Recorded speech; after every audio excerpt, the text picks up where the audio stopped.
Ang mga Pilipino hindi naman yan habang buhay magagalit sa DSWD, sa custom, sa BIR, o sa kahit anong departamento ng gobyerno ng Pilipinas. Hindi yan forever magagalit.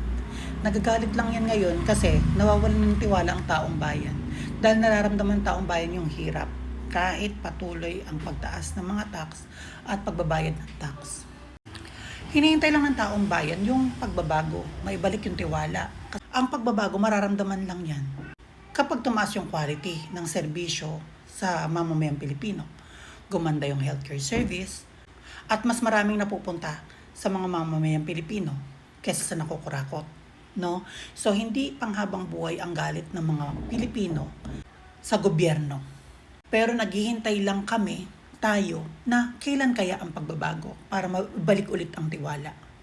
Kaso nga naman, kahit pinalitan yung ibang mga posisyon, lalo na sa Kongreso, hindi naman doon matutuldukan na ay magtiwala na tayo ulit. Kasi iba na yung mga namamalakad. Kasi umalis na si Romualdez, iba na ang House Speaker, si Saldico pinalitan na Swansing. Ano isipin nyo na porket nagpalit ng muka, babalik na ang tiwala ng mga tao? Hindi yung ganon. Tignan mo nga yung BICAM. Yung pagpupropose ng mga budget, pag-i-insert ng mga budget, ayan pa din. At kung gaano kalalaki na hindi man nakikita ng mga tao. Grabing bilyon ang ina-add.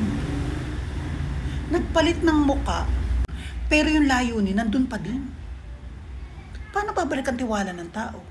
Kahit sino mga palitan nyo dyan, kung isa lang din ang tema ninyo, isa lang ang sinasadyos ninyo, walang tiwalang babalik.